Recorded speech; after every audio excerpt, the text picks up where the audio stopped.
सानाम को जोहार इंगे मिस्टर माझी मेनखान तेहेन जहाँ लेका अब भुवनेश्वर लॉयर पीएमजी रेबन दुरुब कना अपना मिटे सामूहिक धारणा अपना जहाँ तिनंग दाबी को तहन कना अपना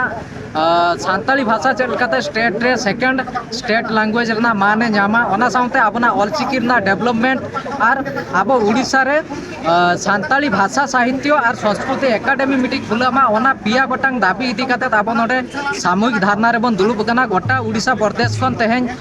सानाम सानताल हल को सेटेर को तहन कना मेनखान अपना जहाँ तिनंग दाबी साकाम को मेना ओना सरकार तीरे बन चाला और अपना सानताल जुमिद मिटी बन देखाया नुआ लड़ाई मेनखान दो एतब लड़ाई कना नुआ दो आलोपे भाबिता जे मुचाद लड़ाई कना नोडे खन एतब कना मारांग ते आरो उडी मारांग मारांग लड़ाई माध्यम ते अपना जहाँ तिनंग दाबी को अपना हक आइदारी को सरकार ठेन जीत बन देखाया और रेज काते बन अगुया मा तबे सानाम को नौका के गड़ सपोर्ट दो कापे आपे दाया दुलाल तेगे सामूहिक धारणा तेहेन सार सगुन कना नौका के गड़ सपोर्ट दो कापे मालांग सेन अब सावता लगी अड़ीगान कमी हरा को बन पूरा होचया।